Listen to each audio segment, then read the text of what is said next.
Assalamualaikum warahmatullahi wabarakatuh. Ketemu lagi bersama saya Syarif, kader HMI cabang Sumeneb, Komisariat para Madinah yang hari ini sedang menyelenggarakan intermediate training LK2 di cabang Blitar.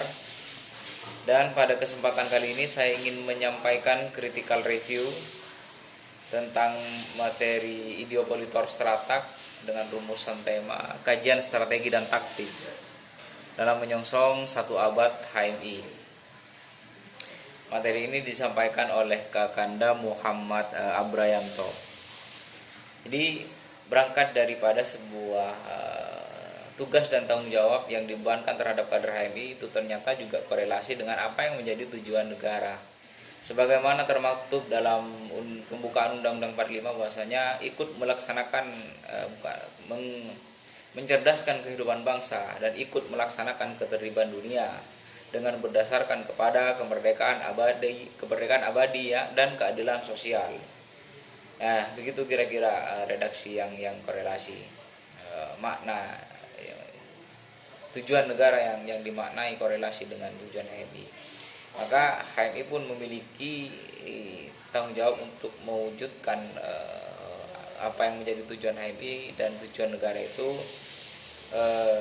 dengan beberapa cara atau strategi dan taktis yang bisa diupayakan.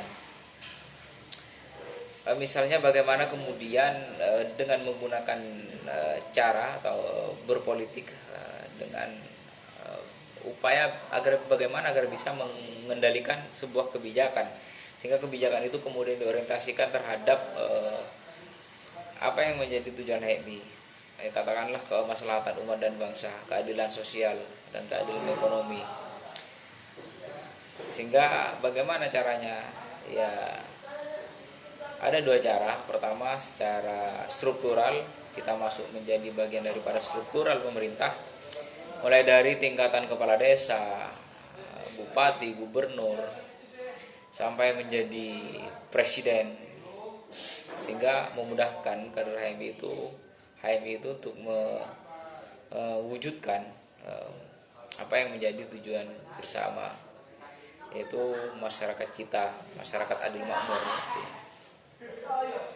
Kemudian ada beberapa kelompok kepentingan yang memang harus kader HMI menjadi bagian di dalamnya agar bisa juga menjadi mudah mencapai tujuan itu, yang dimana ini secara struktural ya, kader HMI itu harus bisa menjadi bagian daripada militer misalnya, terus birokrasi, cendekiawan, politisi, bisa melalui pengusaha, ini bagian daripada NGO ya kan, non pemerintah, sehingga kita ada dalam lingkaran kekuasaan itu memudahkan untuk mencapai apa yang menjadi tujuan HMI. Nah, kemudian kalau terhadap konteks ideologi, jadi HMI kan memiliki ajaran yang memang menganut dari agama Islam. Bagaimana agama Islam mengajarkan kita beribadah selain daripada beribadah individu, juga beribadah terhadap sosial, sehingga kita menghadirkan nilai-nilai yang bermanfaat untuk masyarakat.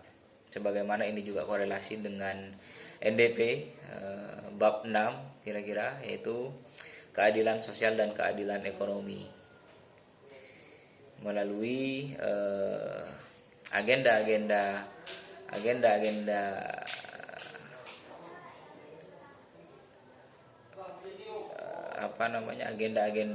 atau upaya yang bisa kita hadirkan melalui karya cipta. Lalu karya cipta itu kita kontribusikan terhadap masyarakat, untuk kemudian masyarakat bisa menikmatinya. Ya, itu bisa digunakan, bisa dilalui dengan cara struktural dan kultural. Misalnya kita tidak menjadi bagian dari pemerintah, tapi kita juga bisa mengupayakan apa yang menjadi tujuan di HMI. Misalnya melalui pengusaha tadi, bagaimana kemudian juga kita bisa menjalankan apa yang menjadi tujuan negara dan tujuan HMI.